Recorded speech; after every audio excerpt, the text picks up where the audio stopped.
पवित्र श्रीमद् भागवत गीता, पवित्र चारों वेद, पवित्र कुरान शरीफ, पवित्र बाइबल, पवित्र गुरु ग्रंथ साहिब, पवित्र कबीर साहिब की वाणी में छुपे हुए गूढ़ रहस्य अर्थात तत्व को जानने के लिए कृपया अवश्य सुनिए जगत गुरु तत्वदर्शी संत रामपाल जी महाराज के मंगल प्रवचन।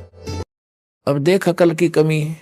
एक तरफ तो कंस ने वह आकाशवाणी साची मान ली कि 8वां पुत्र होगा तेरी बहन का, तेरी मौत उसके हाथों है।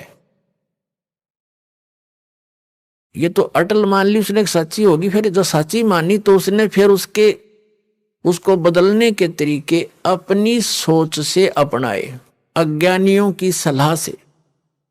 वहीं से रथ को वापस मोड़ लाया और उनको दोनों को मारने लगा। अब अपनी मौत तो इतनी प्यारी और बहन और बनोई की मौत उसने कुछ भी ना समझी, अकल के हीन ने। तब उसकी बहन कहने लगी, भाई मुझे मारे ना। क्यों, बहन भाई का लगाव न्यारा ही होता है। भले ही वो इस बात को सोच रहा था, फिर भी बहन की इस पुकार को पर उसने जोर देना पड़ा। कुछ रजा मालिक की थी कि तू ऐसा कर, हमें मारा मत, हमने यहां नजरबंद कर ले दोनों को, जितनी भी संतान होगी हम तुझे दे देंगे, तो जो चाहे वो कर लिए भाई। तो उसने सोच ली ठीक है 8वीं तक तो मार दूंगा, 8वीं के बाद होगा इनके भाग की। उसने यहां तक सोच ली तो उनको रख लिया। चल बहन को मारने का भी पाप बच गया। फिर लगा नवजात शिशुओं को मारने। दुष्ट ने 7 मार लिए और 8वें को मारने लगा। वो आकाश में उड़कर चली गई, जबकि लड़का कहा था वह लड़की थी। बुद्धि फिर भी ना काम करी। तो कहने का भाव यह है कि उसने अपने सतर से अपनी किस्मत को चेंज करने के लिए, आयु बढ़ाने के लिए सारे यत्न कर लिए, और वो की वो हुई जो आकाशवाणी ने कहा था। तो क्या अकल थी उसमें? एक तरफ तो आकाशवाणी को फाइनल मान रहा कि ऐसा होगा ही होगा, जब होगा तो ठीक है हाथ खड़े कर देना। अगर मैं दुष्ट हूं, मुझे शायद मैंने भी कभी उस बच्चे को मारा होगा, आज अपना बदला ले लेगा। 8वीं संतान कौन सी आजा हो जाएगी, तो इस करके जी लेना चाहिए था। और वो मर्या भी और पाप और इकट्ठे कर लिए। जब उसको ये पता चला ना कि आकाशवाणी फेर होगी, काल के तो ये काम है, पाप का घड़ा भरुआ है वो। जब श्री कृष्ण जी का जन्म हुआ जेल में, और उसे लेकर उसका पिता दूसरे स्थान पर अपने मित्र के यहाँ छोड़ आया, वहां से नवजात उत्पन्न लड़की को वापस लाकर वहां रख दिया। तब आकाशवाणी हुई कि तेरे मारने वाला पैदा हो चुका है, लेकिन जेल से बाहर। अब उसने सोचा भी आसपास के नगर के जितने भी उसके राज्य में नवजात शिशु थे, 1 दिन का, 2 दिन का, 10 दिन का, महीने के, 6 महीने के, साल के, 2 वर्ष के, 5 वर्ष तक के बालकों को सबको मरवा दिया दुष्ट ने, एक अपनी जान बचाने के लिए। ये है अकल के कमजोर, अकलहीन, ये है अकल लूने। पाप का घड़ा भर लिया और मर के मान्या, मृत्यु हुई जो की तो जो बोला गया था। तो जब तक हम इसका समाधान, जैसे कोई धनी बनने के लिए, जब तक किस्मत को बदलने का समाधान हम अपने तरीके से अपनाएंगे, वो हानि ही हानि होगी, लाभ नहीं हो सकता। और उसके चेंज करने की विधि बता रखी है कि मासा घटे न तिल बधाए, विधना लिखे जो लेख, और साचा सतगुरु मेट के ऊपर मार दे मेघ। परम संत की शरण में, कबीर परमात्मा के बच्चे की शरण में आने के बाद फिर ये प्रारब्ध कर्म वो बदल सकता है, सारे इतिहास चेंज कर सकता है। वो समर्थ है। समर्थ किसे कहते हैं? फिर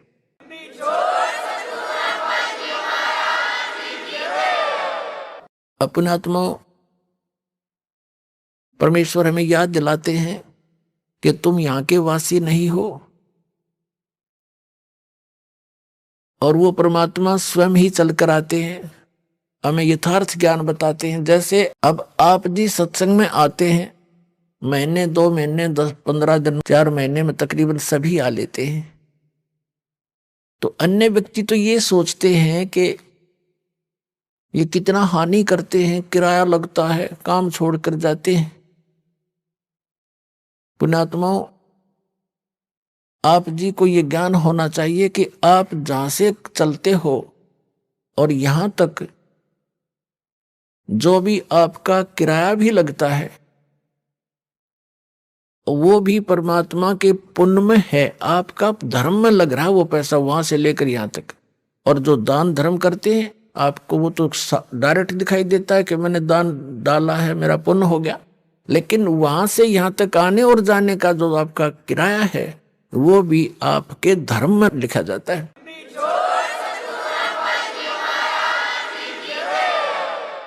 अब बगैर ज्ञान के हम ऐसे उलझे रहते हैं, अपने आप धनी बनने के लिए 100 तरीके अपनाते रहते हैं। परमात्मा कबीर जी कहते हैं, कल्पे कारण कौन है कर सेवा निकाम, मन इच्छा फल देऊंगा जब पड़े मेरे ते काम। कि मेरे सतर का जो भगवान के सतर का तेरा कोई ऐसे कार्य आवेगा, कोई आपत्ति आवेगी, तो फिर कहता है तू चिंता ना करना, तेरा मन इच्छा फल दूंगा तुझे, परंतु रहना पड़ेगा तूने मेरी मर्यादा में। भगत की कैसी मर्यादा है?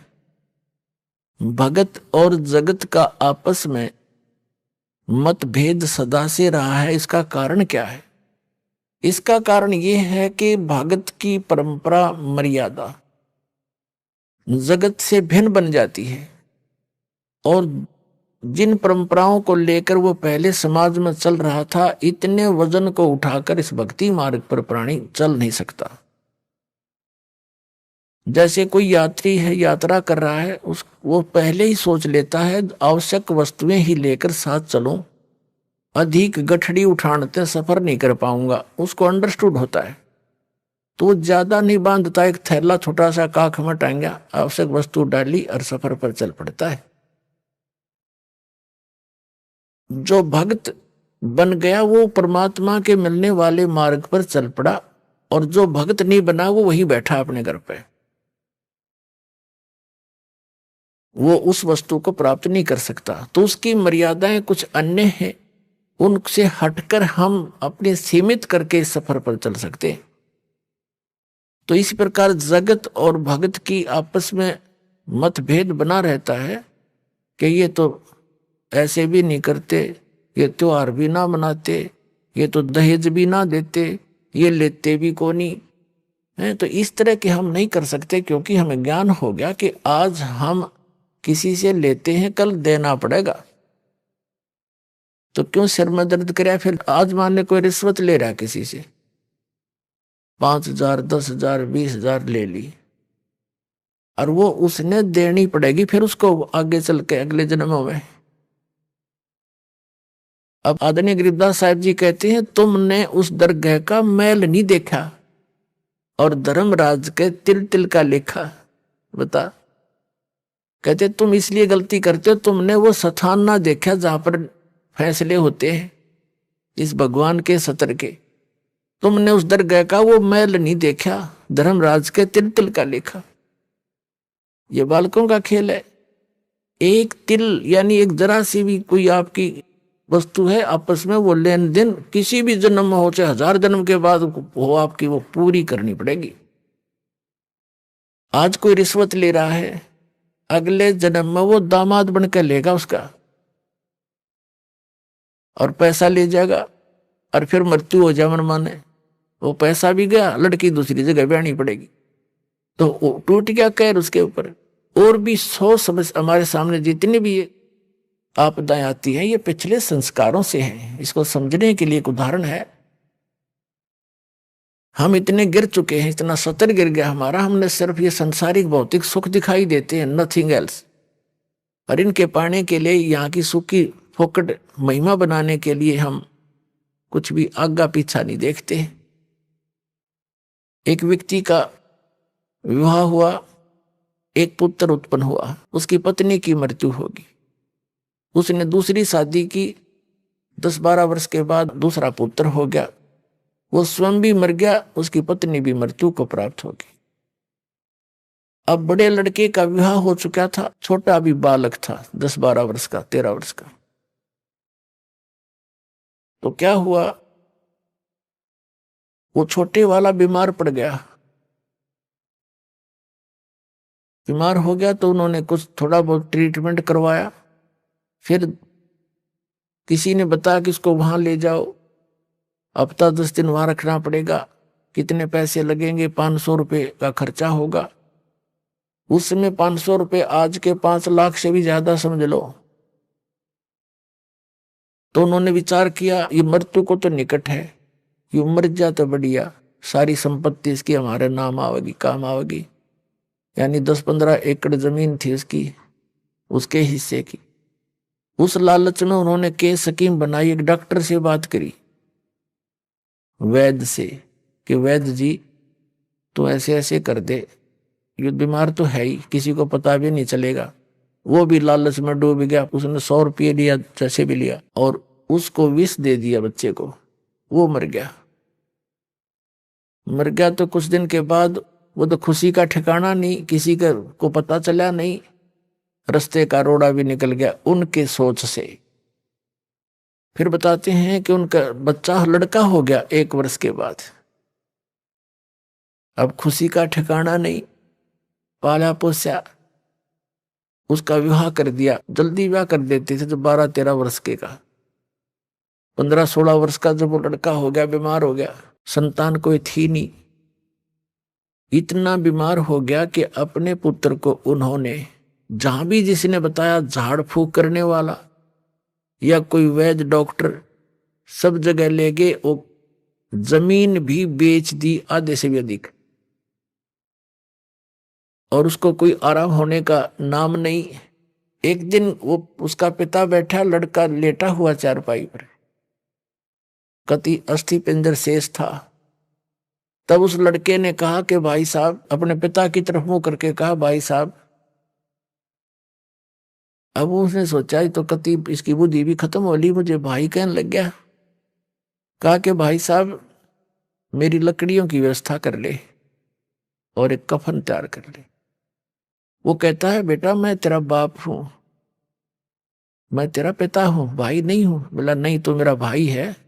अरे सुन ले राम कहानी, मैं तेरा वही भाई हूं जिसको तूने विष देकर मारा था।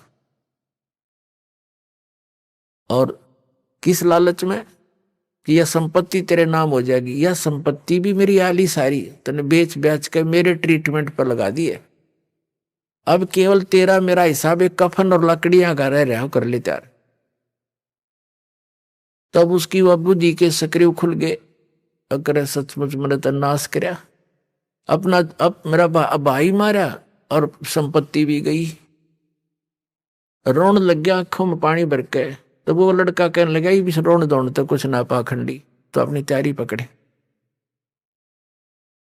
अब उसने उस समय विवेक आया कि भाई ठीक है, जैसा इस नीच ने करया मेरे तो आगे आ गई। इबोर तो संतान मेरा हो को नहीं, इकलौता पुत्र था तो मरेगा, मेरा तो वंश नष्ट हो गया। जिसा मुझे मैंने किया ठीक मिला मुझे तो। पर एक बात और बता दे, जो या तेरी पत्नी है, तेरी मृत्यु के बाद अब इसको जीवित जलाया जाएगा, क्योंकि सती प्रथा थी उसमें। पति मर जाता था तो पत्नी से पहले तो पत्नी को जिंदा जलाया जाता था चिता में, जैसे मुर्दे को फूकते, उसको सती कहते। अब इसका क्या दोष, अब इसको जिंदा जलाया जाएगा। तब उसने बताया कि वो डॉक्टर कहाँ है जिसने मुझे व्यस्त दिया था, वैद्य। उन्होंने बताया कि आपके 2-3 वर्ष के बाद उसकी मृत्यु हो गई थी। तो उस लड़के ने बताया कि ये वही है, ये डॉक्टर मेरी पत्नी, अब यो भी भोग लेगा अपने करे हुए को। तो पुण्यात्माओं, ये भले ही आपने कथा लगती हो, पर विधान है परमात्मा का। यो तुमने उस दरगाह का मैल नहीं देखा, और धर्मराज के तिल तिल का लेखा, एक एक पाई पाई का हिसाब होगा वहां पर। तो इस प्रकार हमने परमात्मा पर विश्वास करके, और जो साधना दास बताता है इसको करके देखो, और फिर लाभ देखिए उस परम पिता के। आपकी किस्मत से न्यारे देने लगेगा आपने, आप सोच भी नहीं सकोगे भगवान, हम तो सुना करते भगवान ऐसा कर देता है, पर और आज हो रहे हैं हमारे साथ। आपके कई दिन में समझ में नहीं आओ यू हुआ कैसे, यू कार्य कदे सोच भी ना सकते, यू तो किसी तरह भी होने का नहीं था, और ऐसे कर देगा आसानी से, आप सोच भी नहीं सकते। और फिर आपका विश्वास और दृढ़ होगा, ऐसे भक्ति में लग जाओगे।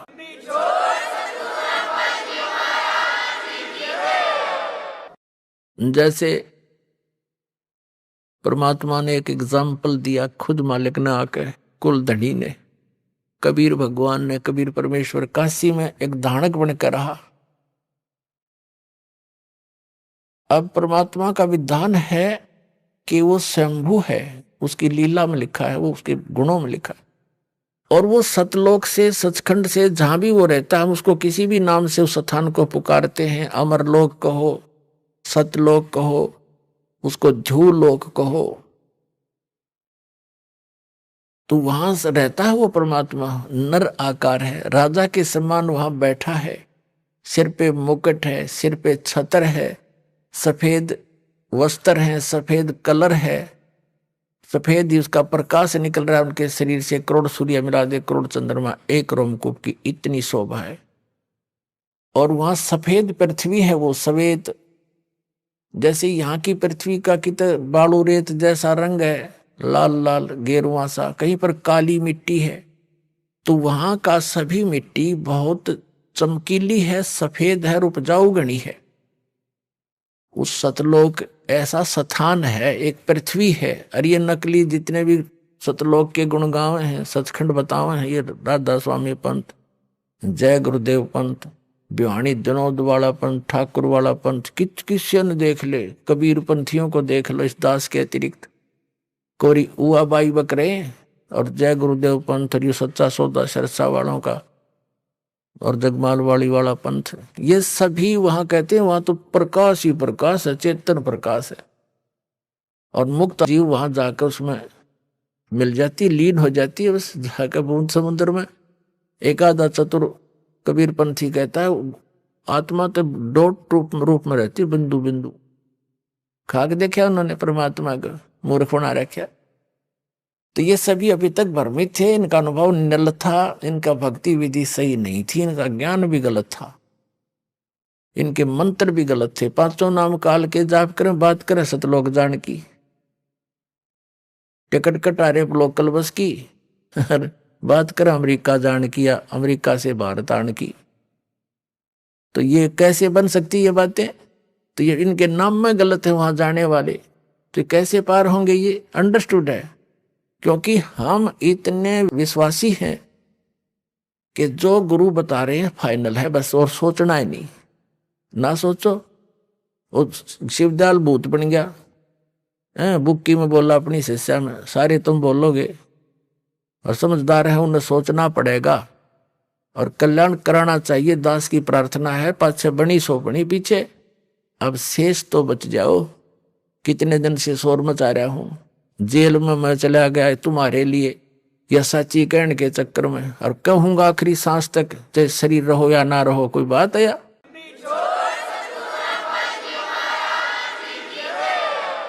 असंग जन्म हो गया हमने धक्के खात्या ने, के बिरान माटी और हमसे मुझसे नहीं देखी जाती, क्योंकि दास को वो ज्ञान भगवान ने दे दिया। मुझे कोई दूसरा नजर नहीं आता, पूरी पृथ्वी अपनी सी दिखे है, सब अपने बहन भाई दिखे, क्योंकि हम सतलोक से आए हुए।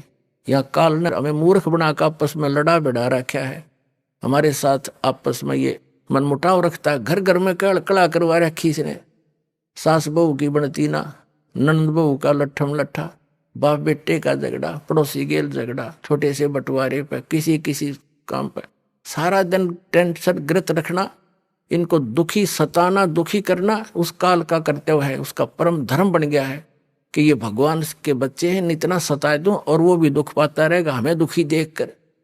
लेकिन परमात्मा के सामने विकल्प यही है कि वो अपना ज्ञान देकर, अपने में आपकी आस्था दृढ़ कर सच्ची भक्ति करा के ही आपको यहां से ले जा सकता है। और ये तभी संभव है जब आप स्वयं शिक्षित होगे। तो अब शिक्षित करना पड़े आपको परमात्मा ने, और शिक्षित करके अब जितने भी संत थे, पंथ थे, धर्म मजहब थे, उनके सदग्रंथ भी विद्यमान हमारे पास, और उनका अनुभव वर्तमान के जितने भी कलियुगी संत महंत हैं, आचार्य शंकराचार्य हैं, किसी भी धर्म पंथ के, वो क्या हमें बता रहे हैं ये आपको मालूम है। और सदग्रंथ दास दिखा रहा है कि ये बताते निराकार भगवान को किसी से बात कर लो, चाहे हिंदू है, चाहे मुसलमान, सिख या ईसाई है, कहते परमात्मा तो निरंकार है, वो तो निराकार है, वो तो प्रकाश ही प्रकाश है। ऐसी सुनी सुनाई दंत कथा से पवित्र बाइबल आपको दिखा दिया दास ने।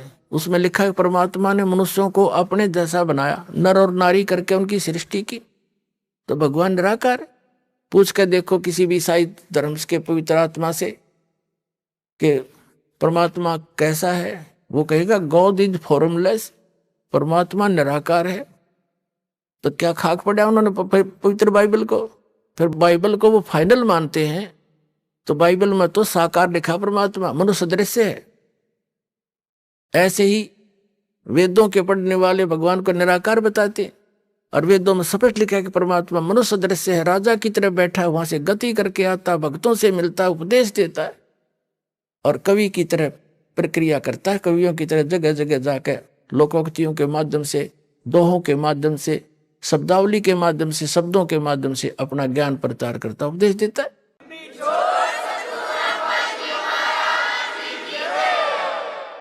और कुरान शरीफ में लिखा है कि जो पवित्र बाइबल ने जो समर्थन किया है कि परमात्मा ने 6 दिन में सृष्टि रची, 7वें दिन तख्त पर जा बैठा, और उसमें लिखा है कि उस परमात्मा ने मनुष्यों को अपने जैसा बनाया, वही ज्यों का त्यों 40% विवरण पवित्र बाइबल वाला पवित्र कुरान शरीफ के अंदर विद्यमान है। सूरत फुरकानी 25 में आयत नंबर 52 से 59 तक स्पष्ट किया हुआ है कि वो कबीर नाम का परमात्मा है। और कुरान शरीफ के ज्ञान देने वाला अल्लाह कहता है अपने पैगंबर हजरत मोहम्मद को कि आप इन काफिरों की बातों में मत आना, वो कबीर सुप्रीम पावर है, वो कबीर अल्लाह है, वो सर्वशक्तिमान है, सब कुछ कर सकता है, और इस वही है जिसने सबकी रचना करी, वो अपने बंधों के गुनाहों से खूब परिचित है। वो कबीर परमात्मा आपके पाप भी नाश कर सकता है आपके कर्म के, और वो वही है जिसने 6 दिन में सृष्टि रची, वो कबीर नाम है उसका। और 7वें दिन तख्त पर जा विराजा, उसकी खबर किसी बा खबर से पूछ देखो। जब तख्त पर जा बैठा निराकार कितना हो गया हो, मुसलमानों को पूछ लो भगवान कैसा है अल्लाह, वो तो बेचून है, बेचून मान निराकार। इन पवित्र वेदों को पढ़ने वाले इनसे पूछ कर देखो, अभी तक आपके पास सबका विधान है, हिंदू धर्म में तो आप जन्मे हो, इनका तो खूब पता आपको। ये भी कहते परमात्मा निराकार है, और आपने दास ने उन्हीं के अनुवाद को आपके सरोरू कर दिया, इन अंग्रेजों का कराया हुआ अनुवाद, इंजीनियरों का, इन आर्य समाजियों का आर्य निराकार बताएं, और खुद अनुवाद कर रहे हैं। भगवान राजा के समान देखा जाता है, वहां से गति करके आता है, भक्तों से मिलता है, उपदेश देता है, कवि की तरह घूमता है, और फिर भी निराकार बताओ। सबकी बुद्धि घुमा रखी काल ने। तो पुण्यात्मा अब रजा हुई है परमात्मा की आपके ऊपर, अब आपकी रुचि बढ़ेगी इन प्रमाणों को देख के, सचमुच सारी बात सच्ची, और वह ऐसी सृष्टि है, वहां सब मुक्त पुरानी ठाठ से रहते हैं। जो सुख आप यहाँ खोज रहे हो वहां मिल जाएगा, और यहाँ तो आप रह ही नहीं सकते, चाहे राष्ट्रपति बन जाओ, और चाहे सारी पृथ्वी पर तो मकान बना ले, 100 कोठी बना ले, ये तेरी है नहीं, मूर्ख बना रहे तो वहां क्यों ना चल रहे। यहाँ तो जब तक यहाँ रहना है भक्ति कर, जैसा मालिक देता वैसे तो रहे, जो राखे तो ही रहूं, मेरा के चारा, और खाने जाद खरीद हूं गुलाम तुम्हारा। हे परमात्मा मैं तो आपका दास हो गया, और नौकर की चिंता मालिक ने खूब बनी रहती है। ये दयालु मालिक है हमारा, जो मालिक हमने मान रखा है तो कसाई है, ये ब्रह्म ज्योति निरंजन काल, इसको हमने मालिक मान रखा था, ये तो कसाई है, ये तो आपके अपने स्वार्थवश रोके हुए। और जब हम दयाल की शरण में आएंगे तो हमारे सारे दुख दूर हो जाएंगे। तो कबीर साहब वो दयालु मालिक है, उसकी शरण में आगे तो उसको सब पता है, मेरे बच्चे को क्या आवश्यकता है, मेरे नौकर को सब सुविधाएं देता है, क्योंकि उसके अंदर दया होती है। तो हम उसकी शरण में जब आ गए तो हमारी सब समस्याओं का उसको खूब ज्ञान है।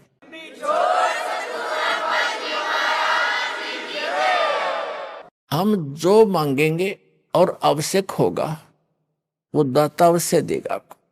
और हम मांगेंगे बकवाद, क्योंकि भक्ति के मार्ग में चल रहा व्यक्ति को एक पत्थर ठा के सिर पर फिर धरन लगे, उन्हें क्या कहेंगे, मूर्ख, इन्हें पटक चाह लागे ने, समझदार तो ये कहेंगे क्यों सिर मारे, पत्थर में चल आगे न चलेंगे।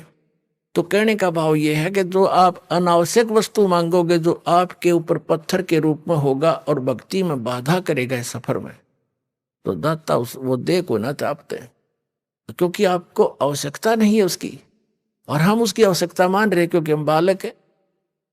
तो इस प्रकार पहले दास चाहता है, बुद्धिमान समाज है, बहुत सावधानी से सोचना पड़ेगा आपने, जो किस लिए हम माया इकट्ठी करते हैं, कोठी और कार बनाने के लिए, और बेटा और बेटी के ब्याह में बकवाद करने के लिए, व्यर्थ का खर्चा करने के लिए, और ये भी मतलब के त्योहार चोर बनाकर बम पटाखे बजाकर फंड करने के लिए।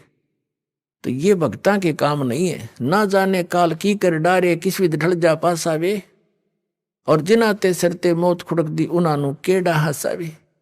हमने नोट ऐसे डर के रहना पड़ेगा या ना जाने के बिजली गिर जा। जैसे विवाह करते हैं बच्चों का, उसमें 6 महीने पहले तो जनता वाले घर वालों ने बेटी बहनी हो, और लड़के वाले की कभी बराबर खर्च वाले हैं, तो सारा पंगा पा रहे हर तरह का। तो उसके लिए फिर कितने बाद डीजे लाएंगे, हाँ, फिर बड़ी बड़ी बारात, और ये सारा काम बिगाड़ा नहीं फिल्मों ने। फिल्मों में देखा आपने कोई सिंपल वे तो ब्याह होता, बकवाद करें सारी, बड़े बड़े राजे महाराजा की तरह आगे पाछे बैंड बाजते चल, तुरु तुरु तुरु करते चले हैं, लंबे चौड़े लैंप लैंप ला के फंड कर रहे। ये ब्याह करो बकवाद, तुम जुलूस तो पहले काट दे बालका का। तो हमने इस विवाह को बहुत सिंपल वे से करना है, कोई विशेष व्यवस्था नहीं करनी। वैसे तो बुद्धिमान व्यक्ति कोशिश तो अभी कर रहे हैं कि भाई हम तो चुन्नी पे ले आए लड़की को, चुन्नी पे लावे, पर ठीक है, वो भी तो ब्याह है, वो कौन सा ब्याह को नहीं हुआ। और ये 36 बकवाद करके गाना और बजाना, घुटी लानी, फंड करना, डीजे नाचना, ये बकवाद तो नहीं करनी। ना दहेज देना, हम दहेज देकर अपनी बेटी को कितने दिन सुखी कर सकते हैं, कुछ सोच के देखो। कर सकते हो सुखी? बेमतलब का वो बकवाद और भागी निकम्मा बालक है, फिर नो लालच करें जहां उसने सतावा लड़की ने कोर लिया, वो पीवा घुट्टी रो करते लाओ, बेचारी रो पीट के घर वाले दे चल बस जाएगा बेटी का बसेगा भगवान ते, और उससे हमने दूर कर रखी, तो वो तो फिर कर्म में बसेंगे जिसे उसके हैं। तो हम सबसे पहले वो धन देंगे अपनी बेटी को जो कभी खर्च नहीं होगा, और हर समय उसका साथ रहेगा, सारी आपदाओं को टालेगा, और 2 रोटी समय पर देगा। ऐसे हम अपने बेटे को इस मार्ग पर लगाएंगे, वो अपने पर निर्भर होगा, भगवान पर विश्वासी होगा। तो फिर वो और ज्ञान होगा कि आज मैं दहेज लूंगा, कल इसका गधा बन कर दूंगा, क्या फायदा लेने का। तुमने उस दरगाह का मैल नहीं देखा, और धर्मराज के तिल तिल का लेखा। जब इस ज्ञान से परिचित हो जाएंगे तभी तो हम वहां सतलोक जा सकेंगे, तब से हमारी इच्छा हटेगी यहाँ से। अब जैसे आपको बार बार हम बताते हैं, जैसे श्री मद भगवत गीता में कहा है कि अर्जुन उस ज्ञान को तू तत्वदर्शी संतों के पास जाकर समझ, उनको दंडवत प्रणाम करने से, कपट छोड़कर नम्रता पूर्वक प्रसन्न करने से वह तत्वदर्शी संत तुझे उस तत्व ज्ञान का उपदेश करेंगे। वो तत्व ज्ञान है कौन सा? चौथे अध्याय के गीता जी के 32वें श्लोक में कहा है कि अभी तक जो ज्ञान तूने पहले सुना है, चौथे अध्याय के 25 से लेकर 31 तक, उसमें कोई कैसी क्रिया करता है, कोई कैसी भी कर रहा है, कोई देवता पूज रहा है, कोई स्वाध्याय करता है, जैसे कोई गीता का पाठ कर लेता है, कोई ये सुखमणि साहिब का जाप कर लेता है, कोई वेदों के 5-4 श्लोक याद कर लिए उनको रोज रिपीट कर लेता है, कोई 5 बार की नमाज कर लेता है, और कोई मुंह पर पट्टी बांध कर तीक्ष्ण अहिंसावादी व्रतों को करता है, नंगे पैर घूमता है, और कोई देवताओं की पूजा करता है, कोई योगासन करता है, कोई खड़ा होकर तप करता है, कोई बैठ के करता है। ये सभी अपनी अपनी साधनाओं को मोक्षदायक जानते हैं, ये सोच रहे हैं हम जो कर रहे हैं सही है, लेकिन चौथे अध्याय के 32वें श्लोक में कहा है कि इस प्रकार की यज्ञों का, धार्मिक अनुष्ठानों की साधना का ज्ञान ब्रह्मणे मुखे यानी सच्चिदानंद घन ब्रह्म की वाणी में जो परमात्मा सतलोक से चलकर आता है, स्वयं ही उपदेश देता है, वो यथार्थ ज्ञान है, वो तत्व ज्ञान है। उसके अंदर विस्तार से कही गई है। यहाँ गीता अनुवादकर्ताओं ने गलत कर रखा अनुवाद। ब्रह्मणे का अर्थ इन्होंने वेद कर दिया। ब्रह्मणे मुखे है, उसमें मूल पाठ में एक शब्द है ब्रह्मणे मुखे, उसका अर्थ कर दिया इन्होंने वेद की वाणी में। पता वेद वाला ज्ञान तो बोल ले रहा था भगवान, यो गीता ज्ञान दाता श्री कृष्ण में प्रवेश करके। वो तो अब इसी ब्रह्मणे का अर्थ 17वें अध्याय के 23वें श्लोक में गीता जी में किया है।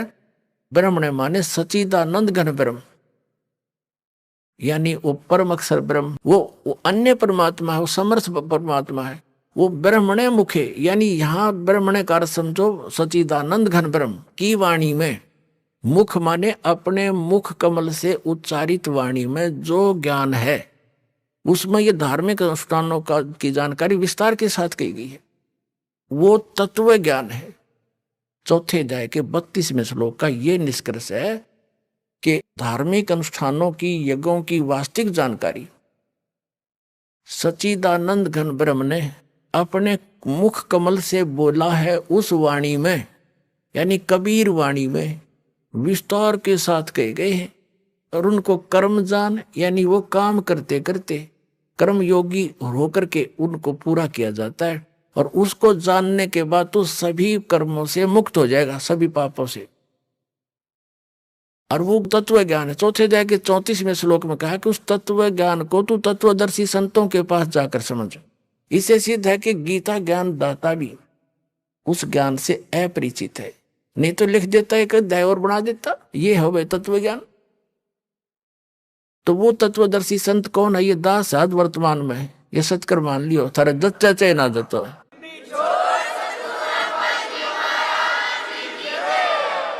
और उनको दंडवत प्रणाम करने से पूरी गीता जी में केवल उस संत को ही दंडवत प्रणाम का प्रावधान बताया है, नहीं तो 18वें अध्याय के 65वें श्लोक में अपने विषय में कहता है गीता ज्ञानदाता के माम नमस्कारु, मुझे नमस्कार कर, मुझ में मन वाला हो, मेरा भक्त बन, तो निश्चय ही मुझे ही प्राप्त होगा।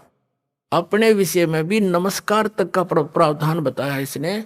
और उस तत्वदर्शी संत को कहा कि उसको दंडवत प्रणाम करने से, कपट छोड़कर सरलता पूर्वक, नम्रता पूर्वक, निष्कपट भाव से प्रसन्न करने से वह तत्वदर्शी संत तुझे उस तत्व ज्ञान का उपदेश करेंगे। अब फिर क्या बताता, 7वें अध्याय के 29वें श्लोक में कहता है कि अर्जुन, जो मेरे आश्रित हो गए, यानी मेरे इस ज्ञान को आश्रय बनाकर तत्वदर्शी संतों की खोज कर लेते हैं, तो वो केवल जरा और मरण से छूटने का ही प्रयत्न करते हैं। जरा मीन वृद्ध अवस्था और मरण मीन मृत्यु, डेथ। कहते वो केवल इस जरा बुढ़ापे के कहते और मृत्यु के दुख से बचने के लिए ही प्रयत्न करते हैं, क्योंकि वो तत्ब्रह्म विदु कृष्णम अध्यात्म चाहे अखिलम कर्म, वो सभी कर्मों से और संपूर्ण अध्यात्म मार्ग से और तत्ब्रह्म से वो पूर्ण रूप से परिचित होते हैं।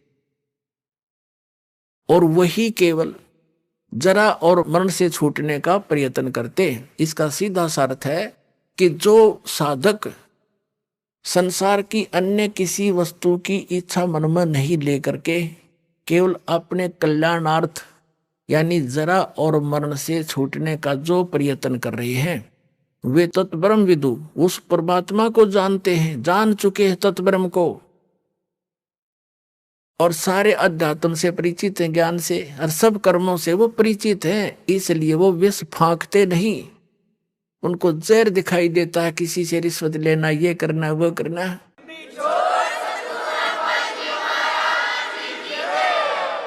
जैसे किर का जहर का रंग होरी हो, कहो कौन तिस खावे राम रंग होरी हो। अगर तो होरी माने खुशी, जैसे होली बनाते हैं अपने हिंदू धर्म में, तो होली का मतलब बड़ी खुशी के साथ नाचते हैं, गाते हैं। कहते हैं यह तो है नकली होली, असल खुशी तो उनको होगी जो परम पिता परमात्मा कबीर जी की शरण में आकर विधिवत भक्ति करेंगे, सारे सुख रहेंगे, कदे हानि ना होए। कहते समर्थ का शरणाग हो रंग होरी हो, कदे न हो ऐ काज राम रंग होरी हो। अब क्या बताते हैं कि जैसे कर का जहर का रंग होरी हो, कहो कौन तिस खावे राम रंग होरी हो।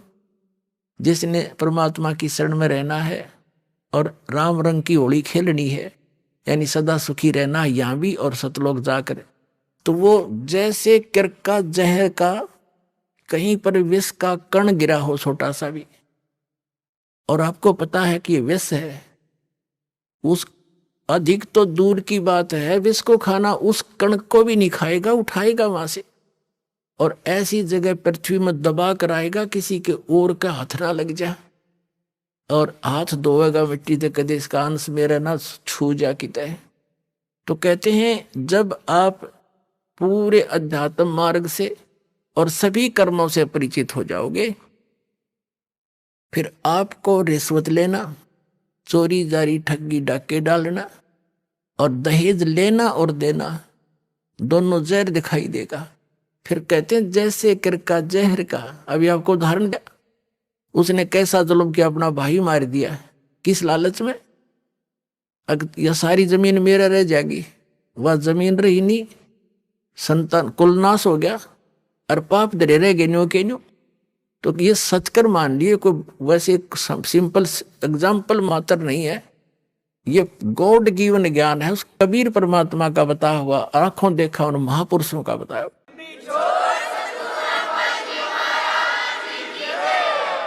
ये कोई डूम बाट के गीत ना समझना, बहुत युगों से आप दुख पा रहे हो और इसी काल के झंझट में उलझ पुलझ कर यही मर जाते हो।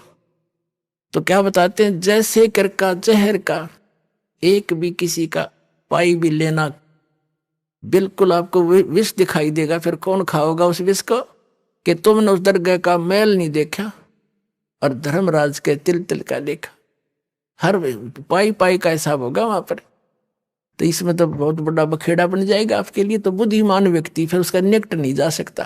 अबोध बालक जहर चाहे सारा खा जा, लेकिन ज्ञान होने के बाद व्यक्ति विष का निकट नहीं जाता।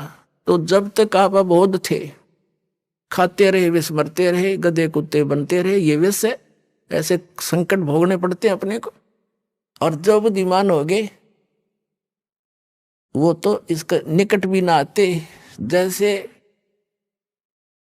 भक्ति के मार्ग में बहुत ही सीमित सामान लेकर चलना चाहिए। एक समय ये परमात्मा स्वयं आकर के भक्ति दृढ़ करते हैं कबीर परमेश्वर जी। एक समय ये कहीं प्रकट हो गए थे, वहां रह रहे थे एक संत रूप में। उनके शिष्य हुए एक रंग का, एक बंका, एक उनकी लड़की थी, उसका नाम था वंका। और उसी समय उन्हीं के पैरल हुए श्री नामदेव जी, जो छिपा जाति में उनका जन्म था, बड़े महापुरुष हुए। तो पुण्यात्माओं, जैसे हम अन्य संतों के चमत्कार देखकर, उनसे हुई कुछ आध्यात्मिक लीलाओं को देखकर हम उनको परम संत मानकर वहीं तक सीमित हो गए, फिर उनकी समाधि पूजन लग गए यादगारों को। अब वो संत बचपन से ऐसे लीला होती थी उनसे, और उनके इतिहास में लिखा कि छोटे ही बचपन में से ही उनके ऐसे ऐसे भगवान की तरफ से बहुत से उनके बेनिफिट मिले। तो वो पिछले जन्म के पुण्यकर्मी प्राणी थे, पार हुए नहीं, वो फिर दोबारा आगे जन्म लेकर। तो उनकी बचपन से ही वो भक्ति की जो चमत्कार थी, वो चिंगारियां फट रही थी। कुछ दिन में डिस्चार्ज हो जाती, खत्म हो जाती वो, कुछ दिनों के बाद फिर वो चले जाते ऐसे ही अपना कर्म बिगाड़ कर। उन्हीं में से ये एक नामदेव जी थे। बचपन से ही उनकी पिछले संस्कारों से, पुण्यों से बहुत से ऐसे लाभ हुए। एक बार विठल भगवान की पूजा करते हैं महाराष्ट्र के अंदर, तो विठल भगवान की एक मूर्ति बना रखी होती है। विष्णु है विठल, वैसे विष्णु को विठल मानते हैं, विठल विष्णु जी के अवतार थे। उनकी मूर्ति बनाकर पूजा करते हैं, उनको भोग लगाते हैं और पीछे आप भोजन करते हैं। तो एक बार नामदेव जी के छोटे से थे, उनके पिता ने कहा, बेटा हमने कहीं बाहर जाना है, कई दिन माना पड़ेगा, तुम भगवान को भोग लगाना ठाकुर जी को और पीछे दूध पीना। पहले भगवान को भोग लगाना ठाकुर जी को, विठल जी को, और फिर पीछे ग्रहण करना, अन्यथा पाप लगेगा। बच्चे का बहुत जल्दी असर होता है इन बातों का। माता पिता चले गए, पहले से पैदल जाते थे, पैदल आते थे, 3 दिन जाने में, 1 दिन वहां रुक के 3 दिन आने में लग गए, जैसे भी 1 हफ्ते में आए। अगले दिन नामदेव जी ने नहा धोकर दूध का कटोरा भर के और विठल भगवान की मूर्ति का आगे रख के, जैसे माता पिता करते थे, पर्दा लगा के खड़ा हो गया, भगवान भोग लगा लो, भगवान भोग लगा लो। थोड़ी देर में पर्दा उठाया, जो का दो रखा कटोरा, नहीं दूध लगाया, नहीं पिया। अब उसके माता पिता क्या करते थे, कटोरा रख के ऐसे करते थे, विठल भगवान दूध पी लो, पर्दा लगा देते थे। एक आली सी में मूर्ति रखी थी, उसका पर्दा ला रखा था, और थोड़ी देर में उठा के अपने आप सारे दूध में मिला के और पी लेते थे। और बच्चे को इन्हों पता नहीं था कि विठल जी दूध ना पीते, उन्हें सोचेगा जी घूंट भर लेते होंगे भगवान, तभी माता पिता लाते हैं। उन्हें देखा भगवान ने तो दूध ना पिया, उस दिन भी फिर खुद भी रोटी ना खाई। भगवान आप भोग नहीं लगाओगे तो मैं भी नहीं खाऊंगा, आदेश है मेरे पिताजी का। अगले दिन फिर रख दिया दूसरा भर के, उस दिन भी ना पिया, रोटी नामदेव जी ने भी नहीं खाई। अब तीसरा दिन निकला, बालक मरण हो गया। अब वो समर्थ परमात्मा, यानी उसके पिछले पुनों से ऐसे लीला होती है। आए दाता उस विठल वाली मूर्ति का आगे बैठ गए, छोटे से बन के, और नामदेव ने कहा भगवान जब तक भोग नहीं लगा लोगे तेरा दास टूक टूक ना तोड़े, मरूं चाहे जीऊं, मैं तो बेशक मर जाऊं। तभी आस्था देखी भगत की, भगवान ना आके और दूध पी गया, चढ़ चढ़ पूरा कटोरा पी गए। रामदेव कूदता फिरे, आज राजी हुए मेरे भगवान।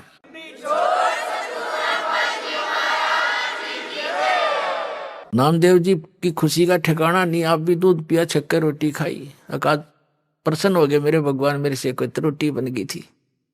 अब रोज पीवे, रोज दर्दे दूध सामने पीवे गट गट, और फिर मूर्ति सी दिखे। उनके माता पिता आए, उन्हें चिंता थी, बालक है कहीं भगवान को भोग ना लगाया। वो नाते पूछा बेटा क्या विठल जी को भोग लगाया था? माता जी ऐसा बना, 3 दिन तो इन्होंने कुछ नहीं खाया पिया, और मैंने भी नहीं खाया पिया। क्या करा कि मैं दूध रखूं, भगवान ने ग्रहण नहीं किया। मैंने सोचा आपकी याद में दुखी हो रहे होंगे, परमात्मा नहीं पिया होगा, और या मुझसे कोई त्रुटि होगी। तो तीसरे चौथे दिन जैसा भी भगवान ने दूध पिया नहीं, पहले भोग नहीं लगाया 3-4 दिन, और मैंने भी खाना नहीं खाया, मरने को हो गया था। अब बच्चे के मुंह की तरफ देखे वो माता पिता, ये क्या बोल रहा है, क्या कैसे भोग लगाया बेटा तेने, कि भगवान को भोग रख। 3 दिन तो इन्होंने पिया नहीं, चौथे दिन पी लिया दूध, सचमुच। हाँ हाँ, उन्हें सोची लड़का बकवाद करे है, इसने कोई भोग भाग नहीं लाया। क्यों उनको मालूम था दूध पीता नहीं, मूर्ति पत्थर के दूध पिया करे। वो तो मुंह कर लागे छीटा फिर आप उठा लाया करते थे। उन्हें सोची वो बकवाद कर रहा है, कितना भोग भाग नहीं लाया, खेलता रहा बालकों में। ने बोला सच्ची बता, न तने घड़ेंगे हम, झूठ बोले तू तो भोग नहीं लगा, मूर्ति थोड़ा दूध पीती है। अगने नहीं दूध पिया, मेरे सामने पिया। उनको और पक्की जचगी झूठ बोला सारी लड़का। ने बोले भाई तू झूठा गणा हो गया नामदेव, और हम तेरे से बात नहीं करते, तेने तो भोग लगा नहीं हमारे भगवान को। वो कहने लगे हमारे सामने लगा के दिखा कैसे दूध पिया। उन्हें प्रतिदिन जैसा करता था, पूरे रूटीन से धोया, कटोरा दूध का भरा और रख दिया। हे भगवान मेरे माता पिता के विश्वास नहीं रह जाता, भोग लगाओ। उसी समय मूर्ति से हाथ से निकले नू कचिया कचिया, और पकड़ कर उनके सामने माता पिता के सामने गट गट दूध पी गया।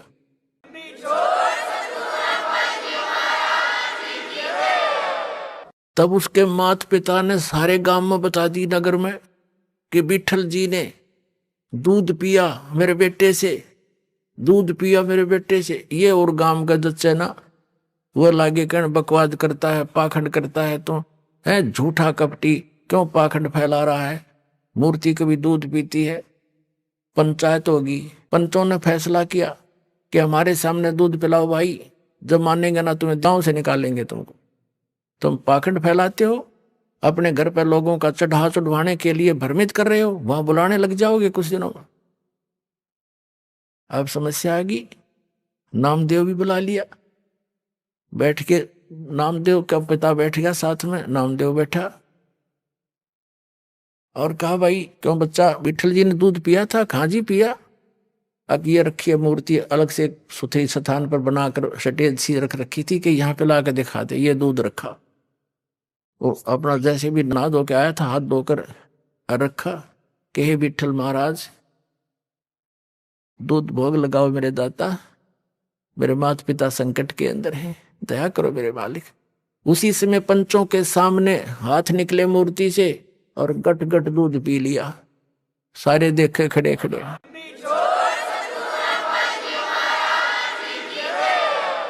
अब इस चमत्कार को देख कर भी नामदेव जी की इतनी महिमा होगी, आसपास के क्षेत्र में पूज्य होगी। अरे ये अब वो क्या करते थे, कुछ थोड़े से बड़े हुए किसी से नाम लिया, ओम नाम का जाप करते थे। फिर परमात्मा मिलते हैं आकर ऐसी पुण्यात्माओं को, जैसे उनका विधान है, वो नेक आत्माओं को मिलते हैं, अच्छी आत्माओं को मिलते हैं, दृढ़ भक्तों को।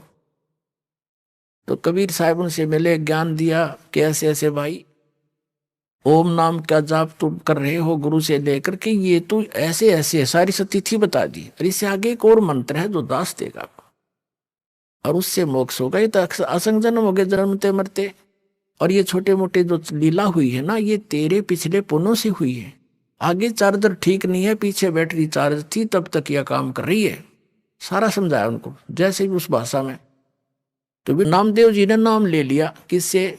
उस संत से जो स्वयं मालिक गुप्त रूप से रहा करते थे।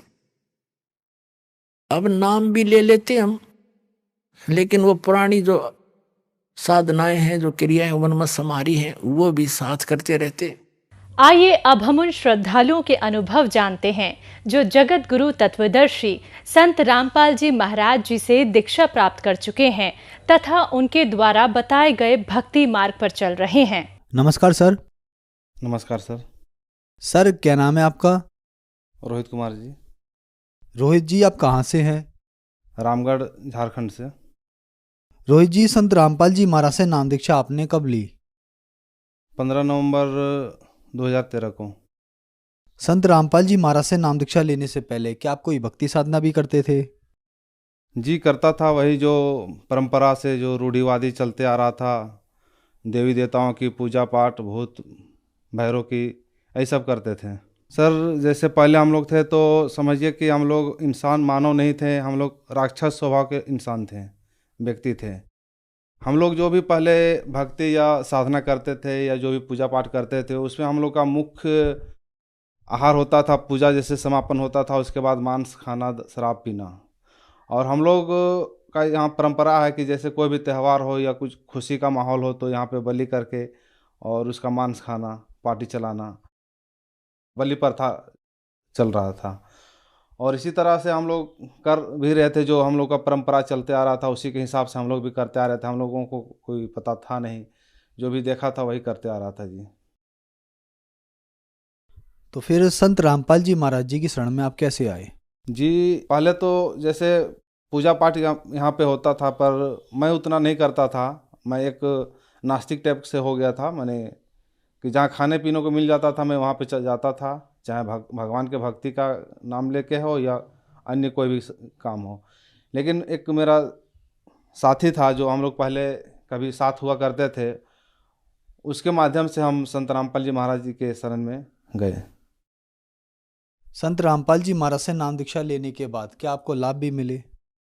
जी सबसे पहले तो ये लाभ हुआ कि सर पहले हम मानव नहीं थे, भले हम लोग शरीर मानव का था पर गुण हम लोगों के बीच में मानव का नहीं था। हम लोग पूरी तरह से राक्षसी आहार करते थे, राक्षसी भोजन करते थे और मांस और वही शराब का हम लोग का सेवन होता था। आपको विश्वास नहीं लगेगा सर, हम शराब बहुत ज़्यादा पीते थे। हम प्राइवेट कंपनी में जॉब करते थे, वहाँ पे 2 शिफ्ट ड्यूटी चलता था, नाइट और डे। जब हम लोग नाइट ड्यूटी करते थे और सुबह को 4 बजे हम लोग निकलते थे फ्रेश होने के लिए, तो हम लोग नदी की तरफ नहीं जाके हम लोग गांव की ओर जाते थे और गांव में जाके पहले हम लोग 2 गिलास शराब पीते थे और शराब पीने के बाद हम लोग आगे फिर कुछ काम करते थे। फिर शाम होता था, फिर 4 से 5 बजता था शाम को, फिर शाम को भी 2 गिलास पीते थे। यानी बिना एक भी दिन ऐसा नहीं होता था जिस दिन हम लोग दारू नहीं पीते थे, चाहे वो देसी हो चाहे अंग्रेजी हो, किसी भी प्रकार की दारू होना चाहिए था। और कोई भी खुशी का माहौल होता था, कोई भी त्यौहार होता था तो हमारा घर में भी पूरे के पूरे माने पूरी तरह से मांसाहार थे। हम लोग खुद का अपना घर में कोई भी खुशी का माहौल होता था तो जैसे एक बकरा ले आया, उसका बलि करके और उसका मांस को अपने घर में सभी परिवार मिलके खाते थे। नशा तो केवल पुरुष लोग ही करते थे पर मांसाहारी सभी थे। लेकिन जब से संत रामपाल जी महाराज जी के शरण में आए और संत रामपाल जी महाराज की दया हुआ तो ये सारे के सारे नशा हम लोग का मैंने एक दिन में छूट गया। इसमें कोई हमारा ना इलाज कराना पड़ा, ना किसी तरह का दवाई या किसी प्रकार का कोई सेवन नहीं किया। संत रामपाल जी महाराज जी की कृपा से ये ऑटोमेटिक ही समाप्त हो गया। और एक बार की घटना है कि हम लोग खेत में हल जोतने के लिए गए हुए थे और ऊपर से 11,000 का तार जो है क्रॉस किया हुआ था और नीचे बांस लगा हुआ था, तो उस बांस को काट के हमने नीचे गिरा दिया। नीचे गिराने के बाद में हमने सोचा कि इसको उठा के साइड में कर देता हूँ। तो हमें जब काट रहा था तो तब तो ध्यान था कि ऊपर में 11,000 का लाइन क्रॉस किया हुआ है, तो बच के हमने काट लिया। और जब उसको उठा के साइड करना था तो हमने ध्यान नहीं दिया कि ऊपर में तार भी है और यूँ ही हमने उठाया बस तार में सट गया वो बांस। हरा बांस था, खाली पैर में था, ज़मीन में गिल्ली थी। अब जैसे ही करंट लगा पूरा मुंह से आवाज़ निकला, बहुत ज़ोर से चिल्लाया। संत रामपाल जी महाराज की ऐसा कृपा हुआ कि उन्होंने हाथ हमारा बांस से अलग कर दिया, यानी कि बांस हमारा हाथ से छूट गया। और जैसे ही बांस छूटा हमने तो पूरा सन्न रह गया, मैंने बैठ गया वहाँ पर ही। जितने भी अगल बगल के लोग थे सारे देख रहे थे कि ये आवाज़ कहाँ से आया, कैसी आवाज़ था, कुछ हुआ भी नहीं है ना। फिर हमने 10 मिनट तक, हमको पता नहीं था कि हम जिंदा कैसे हैं, है ना। 10 मिनट बैठने के बाद में फिर मेरा मम्मी भी वहीं पर थी, पिताजी भी वहीं पर थे। फिर उन लोगों को बताया कि इस तरह से हुआ था, मेरे साथ घटना घट गया। संत रामपाल जी महाराज की दया हुआ कि हमने बच गया। संत रामपाल जी महाराज ने हमें बचा लिया। और एक मेरा मौसा का लड़का था, उसका दोनों किडनी पूरी तरह से ख़राब हो चुका था। उसका शरीर पूरा सूज गया था, वो बैठ भी नहीं पाते थे, चेयर में भी नहीं बैठ पाते थे, केवल बेड पे लेट के रहते थे। और रांची में उसका इलाज चल रहा था। और वहाँ का जो डॉक्टर था वो किनारे बुला के बता दिया कि ये लास्ट स्टेज पर है, जो 2-4 दिन, जितना दिन भी ये रहता है इसका सेवा पानी कर लो, ये अब लास्ट है इसका, ये उम्मीद मत करना। उसके दोनों किडनी में ख़राब हो गए थे और शरीर पूरा सूज चुका था। उन्हें देखने से भी आदमी को भय लगता था, पूरा डरावनी जैसा शरीर हो गया था उसका। फिर उन्होंने जब सभी जगह से उसको कोई इलाज नहीं मिला, फिर डॉक्टर जवाब दे दिए, तो फिर वो आए हमारे घर पे। तो भैया ने उसको एक बार बताया था कि इस तरह से अगर दिक्कत है तो आप संत रामपाल जी महाराज के शरण में आ जाइएगा, तो परमात्मा की दया से कुछ राहत आपको मिल सकता है। तो उस समय बरवाला घटना हुआ था, तो उस समय कहीं पर सारे सेंटर बंद थे और झारखंड में भी कोई सेंटर खुला नहीं था। तो भैया ने बताया कि आप संत रामपाल जी महाराज को दंडवत प्रणाम करके और संकल्प कर लो कि जिस दिन नामदान केंद्र जब खुल जाएगा झारखंड में तो आप नाम उपदेश ले लेंगे। तो फिर जब संकल्प कर लिया उन्होंने, संत रामपाल जी महाराज को दंडवत प्रणाम करके उनसे प्रार्थना किया और संकल्प किया, उसके कुछ ही दिन बाद, मतलब कि 1 सप्ताह में वो बैठने उठने लग गया, आराम से बैठ जाता था, उठ जाता था। धीरे धीरे इस तरह से होते होते लगभग 2-3 महीने में उसके अंदर पूरी तरह से सुधार हो गया। उसका शरीर जो सूजा हुआ था वो ख़त्म हो गया और वो धीरे धीरे ठीक होने लग गया। और वो लड़का अभी उस समय 8 क्लास में पढ़ रहा था, अभी वो इंटर फाइनल कर चुका है और अभी पूरी तरह से वो स्वच्छ है, किसी भी तरह से कोई भी दिक्कत नहीं है। और जब संत रामपाल जी महाराज का जो नामदान केंद्र खुला था झारखंड में सबसे पहले, तो सबसे पहले नाम उपदेश उन्होंने लिया, पूरा परिवार लिया।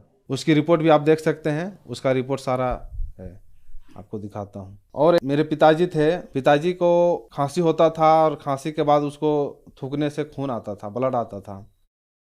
और हम लोगों ने बहुत सारे हॉस्पिटलों में दिखाया, बड़े बड़े हॉस्पिटलों में दिखाया, लेकिन उसका बीमारी का कुछ पता नहीं चल पाता था। वो हम लोग देखते थे तो लगता था कि इसको टीबी की बीमारी है, टीबी की बीमारी में ही ब्लड आता है थूकने पे। लेकिन टीबी का बीमारी था नहीं, हम लोग इलाज कराते कराते थक गए। उस समय हम लोग जुड़े भी नहीं थे, केवल हम लोगों को संत रामपाल जी महाराज जी का बुक मिला हुआ था और उसका भैया अध्ययन कर रहे थे, उन्हीं को कुछ उसके बारे में जानकारी थी।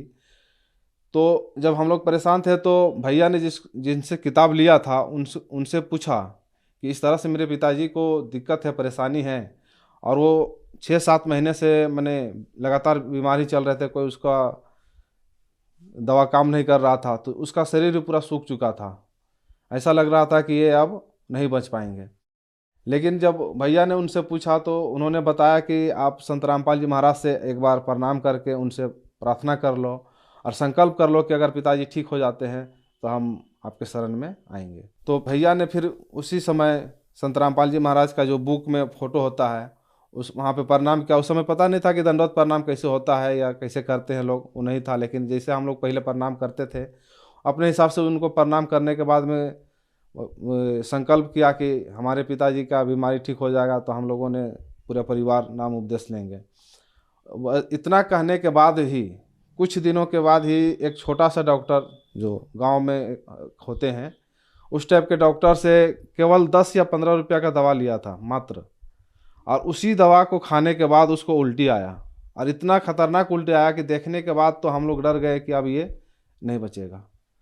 और जितना भी उसका अंदर का कचरा था वो सारा निकल गया। उसके बाद से संत रामपाल जी महाराज की दया से वो पूरी तरह से ठीक है और वो अभी स्वच्छ है पूरी तरह से, कोई भी उसको अभी दिक्कत परेशानी नहीं है।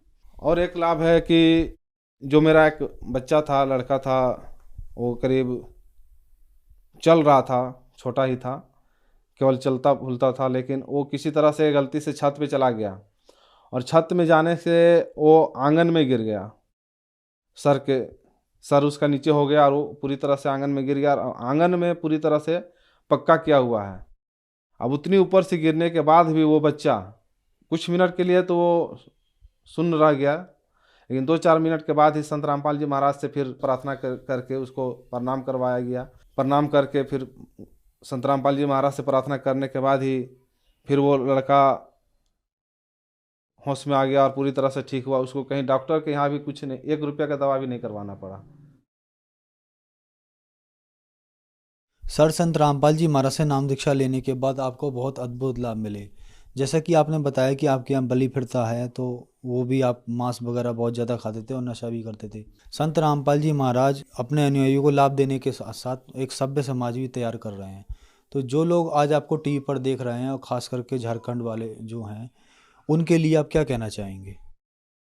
मैं सभी से यही कहना चाहूँगा कि आज सभी समाज के लोग पढ़े लिखे हैं और सोशल मीडिया इतना आगे चला गया है कि आप किसी भी तरह का किसी भी जानकारी को आप देख सकते हैं, जान सकते हैं, परख सकते हैं, है ना। तो संत रामपाल जी महाराज जी के प्रोग्राम हैं या अन्य जितने भी है वो सोशल मीडिया पे सारे छाए हुए रहते हैं। आप YouTube channel, Facebook, YouTube, Instagram, जितने भी सोशल मीडिया प्लेटफॉर्म है, सभी जगह पे आपको संत रामपाल जी महाराज का कहीं ना कहीं कुछ ना कुछ मिल ही जाएगा। ऐसा नहीं कहीं आपको खाली नज़र नहीं आएगा। तो आप कहीं से भी उनके नंबर पे आप संपर्क करके आप उनसे जुड़ सकते हैं, उनका जो ज्ञान है उसको जान सकते हैं, और उनका जो उद्देश्य है स्वच्छ समाज को तैयार करना, बुराइयों को दूर करना, ये सारे आप जान के और संत रामपाल जी महाराज से जुड़ सकते हैं। धन्यवाद सर। धन्यवाद जी।